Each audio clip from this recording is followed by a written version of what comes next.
Hello everyone, my name is Olivia, and today I want to tell you about some of my favorite book tropes. I haven't seen a lot of people do this type of video where they just kind of list through and talk through some of their favorite tropes in novels, so I really wanted to do that to list some of my favorite things that if I read about it in a synopsis, I instantly want to read the book. But before we get any further, let me tell you about this video sponsor, which is Book of the Month. Hello!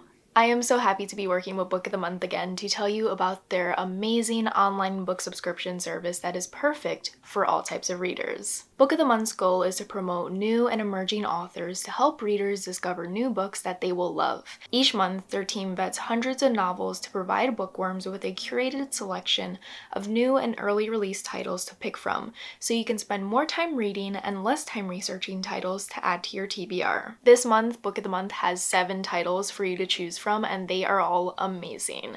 The picks are Dating Dr. Dill by Nisha Sharma, The Book of Cold Cases by Simone St. James, The Cartographers by Peng Shepherd, The Unsinkable Greta James by Jennifer E. Smith, The Verifiers by Jane Peck, The Paris Apartment by Lucy Foley, and Tell Me Everything, The Story of a Private Investigation by Erica Krauss. I am personally excited about Dating Dr. Dill because I am always in the mood for a romance, and I have been looking at my TBR and I've noticed that a lot of my selections are very heavy, so this is the perfect book that seems lighthearted, cute, and Book of the Month also says it's kind of like a Taming of the Shrew retelling, but with a love-averse doctor and a hopeless romantic, so it's kind of like opposites attract, and I just need that in my life. I think it's going to be so cute, and also, this cover is absolutely beautiful. So if you want to try out Book of the Month for yourself, be sure to click the link in my bio and use the code PICKMEUP to get your first Book of the Month book for just $9.99. Thank you so much to Book of the Month for sponsoring this video, and let me know in the comments what book you would pick out of all these selections. Now let's get back into my video so I can tell you about all my favorite book tropes.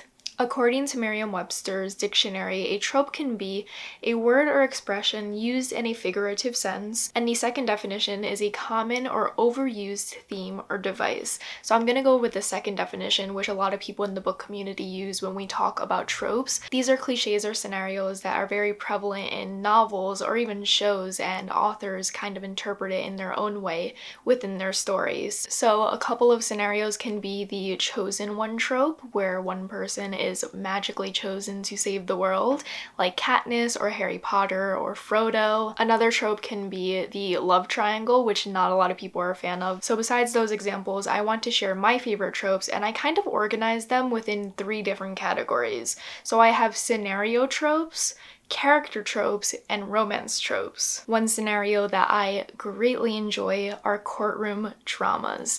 Usually this happens when I'm reading a murder mystery novel and one person is put on trial for the murder, and we follow the whole entire court proceeding to see whether or not they were found guilty or not guilty. I love this trope so much because usually during these court proceedings, things come out of the woodworks, people come out as witnesses, they testify against the defendant, and usually secrets are just always revealed during these courtroom dramas.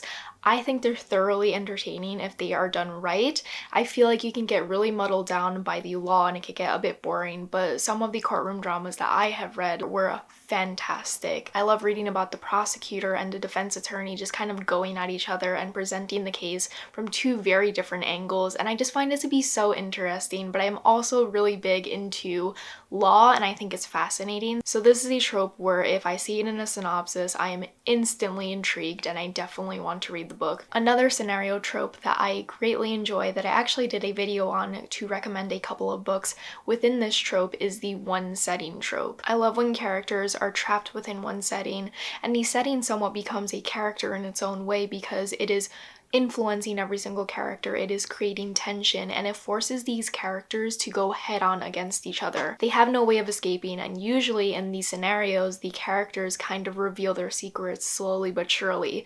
Think of something like the movie Clue, where they are trapped in one setting and they cannot leave, or even And Then There Are None, where they are trapped on an island and all these characters who are usually strangers have to either work together, suspect one another, or work against each other. This one is also juicy and dramatic. Secrets are always unfurling during these scenarios, and I just love the tension that rises. Do I just love this trope because I love drama? Do I love courtroom dramas and the one setting trope because I love drama?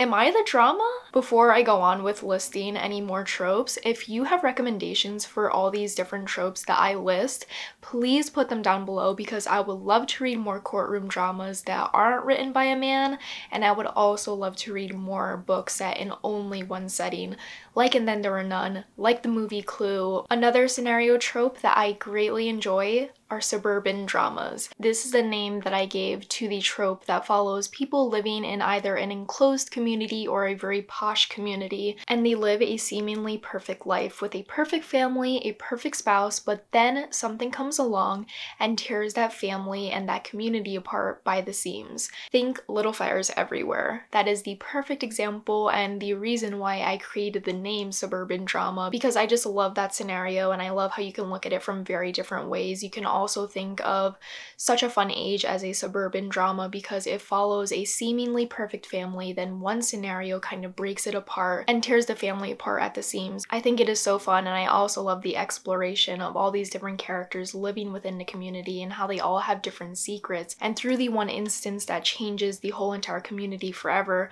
all those secrets come to the surface and people are changed forever. Juicy, dramatic, amazing. Another trope that I greatly enjoy are books about books. Think The Starless Sea or The Shadow of the Wind. I love when a character finds a book that changes their life forever and they go on an adventure because of that book. Because I have always loved books and they have changed my life completely, I just love reading about the love for literature. These books always reignite my love for reading, and I just think that they are so magical and wonderful, and they really remind you of the beauty of literature. Another trope that I greatly enjoy is the rise to fame in Hollywood.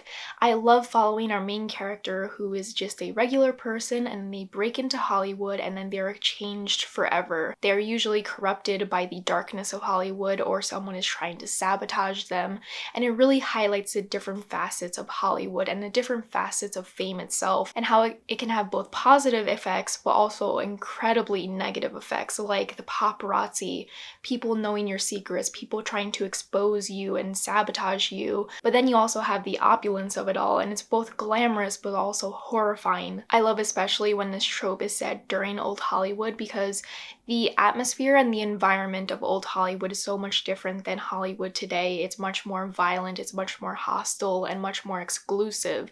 So I love when the main character usually breaks into that environment and changes it forever, or they are changed completely by the environment that they are in. I know it's not everyone's cup of tea because it usually deals with the paparazzi and starting rumors, and it's very overdone sometimes, but when an author is able to kind of turn it on its head and create a whole new scenario, I think it's absolutely fantastic.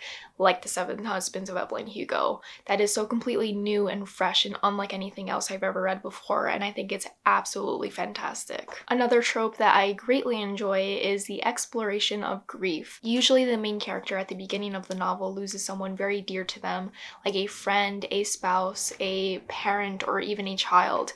And then we follow the exploration as they grieve the person that they lost and they are trying to reinvent themselves and kind of find a new normal once this heavy loss has hit their heart. I am fascinated by grief and the different ways that you can explore it, the different ways that people grieve themselves. That experience is so subjective and personal, and I love when it's at the forefront of a story because it not only helps me grieve myself and the losses that I have faced throughout my life, but it's also very comforting in a way, and it just reminds you that a lot of people go through this and people will always go through this and you are not alone, and it's just very validating, and it's also incredibly sad, but I really love reading sad stories and I think this is my favorite sad book trope. Now let's move on to character tropes.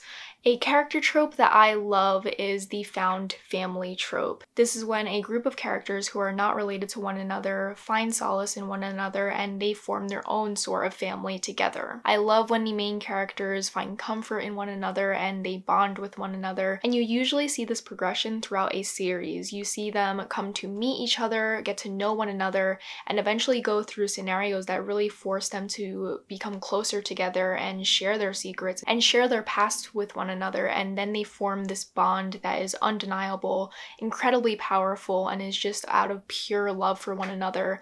And they create this kind of familial scenario where they treat each other like family and they protect one another and care for one another. And it's just such a pure trope that I feel like nobody can hate. There are definitely people who aren't really interested in found family tropes, but I feel like if you were to read it in a novel, you can't help but admire it and admire these group of people who come from so many different walks of life and find similarities in one another, and they create this familial setting that is safe and warm and loving, and I think it's just so beautiful to always read about. The next trope is probably my most specific trope that I have to share with you, and I wrote down it is about a depressed, lost, isolated 20-something-year-old as they navigate their world. Think something like Queenie or Fleabag, the show. I love this trope so much because it's so highly specific, but it's also really grown in popularity throughout the years, where we follow a main character who's usually a woman.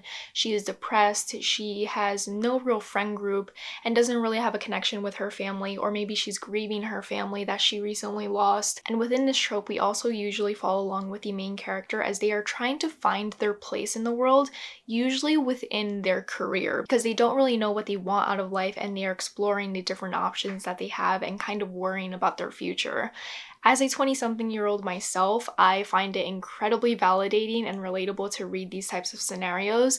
I think that it just really sheds a light on the complexities of being a 20-year-old woman and how that is such a pivotal part in your life where so many things are changing, so many scenarios are happening, and you are going through so many transitional moments within your life, and you are learning new things, you are meeting new people, you are finding your passion in life. And I love this type of scenario because it shows that the main character doesn't have it all together. And I think that this scenario and this trope is just very specific, but also can be incredibly validating to people within that same age group. If you have any recommendations for depressed 20-year-old women who are trying to figure out their place in the world, please put them down below because I need to read more of these books and I just love them so much. Another character scenario that I greatly enjoy and am a true sim for is the dark and brooding character. Usually the dark and brooding character is the love interest, and I just love the mystery behind them. I love when they have secrets held close to their chest, and I love how they are usually aloof to the world, but they kind of open up to the main character. They are somewhat similar to the bad boy trope, but they're not overtly a bad boy in the way that they are rude to the main character or they're rude to others.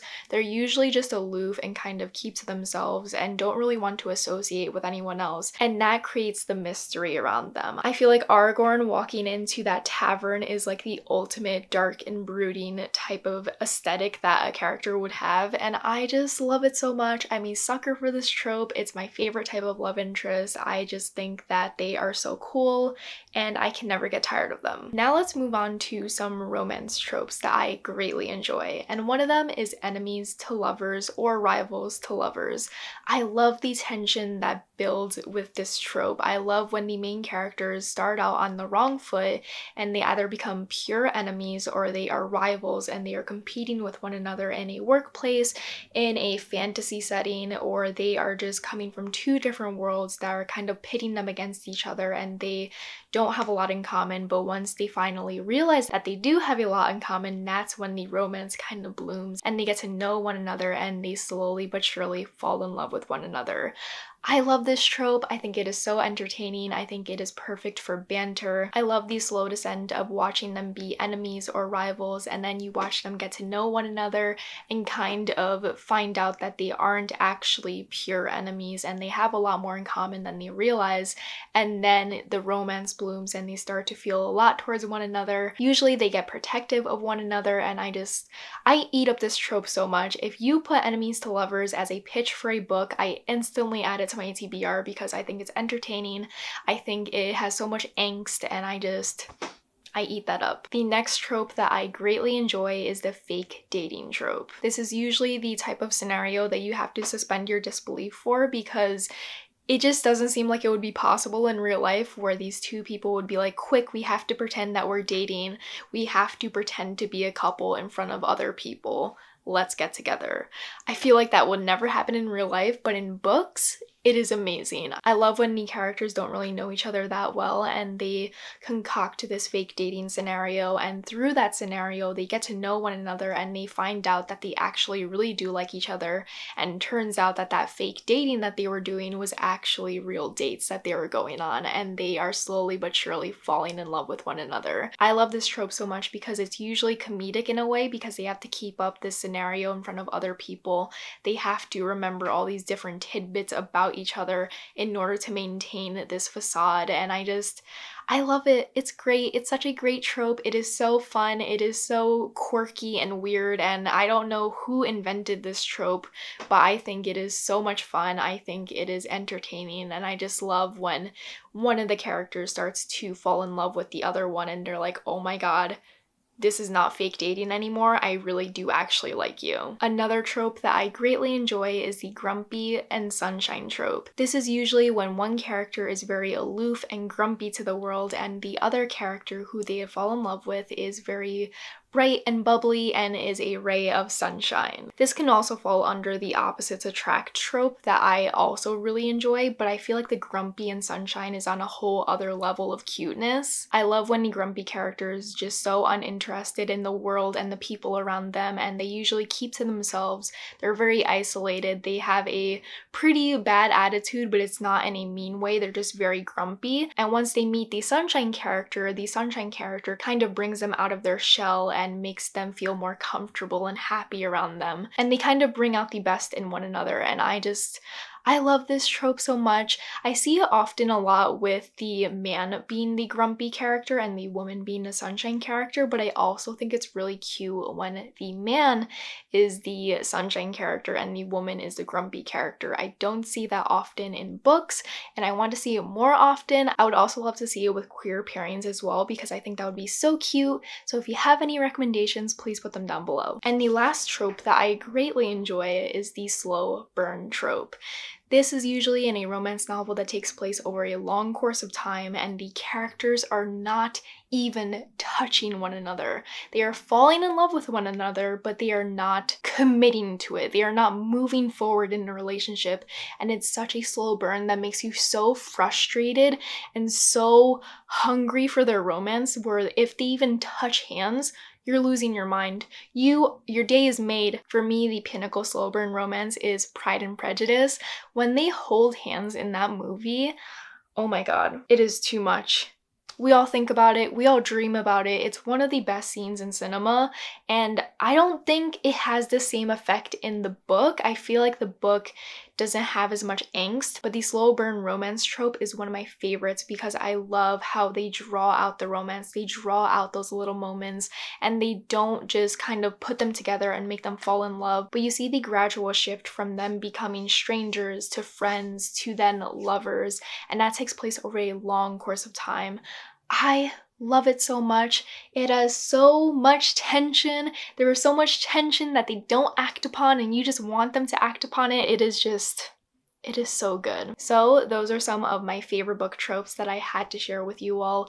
I definitely want to do a part 2 in the future because these are just book tropes that I thought off the top of my head, but I'm sure I can come up with a lot more tropes that I greatly enjoy and always gravitate towards when I am reading synopses and I am trying to find a new book to add to my TBR. Let me know if some of these are your favorite tropes, and again, if you have any recommendations for any of the tropes that I listed, please put them down below along with the trope so I can know which book to add to my TBR. And let me know if you want me to do this but with movies and TV shows, because I would love to do that because I have different tropes that I really enjoy in movies and shows. If you want to connect with me off of YouTube, all my social media links will be linked down below. If you have made it this far in this video, leave a red heart emoji so we can see who stays for the longest in all my videos. And if you do, thank you so much for your support, for your comments, for your likes, for you sharing my videos. I appreciate you all so much.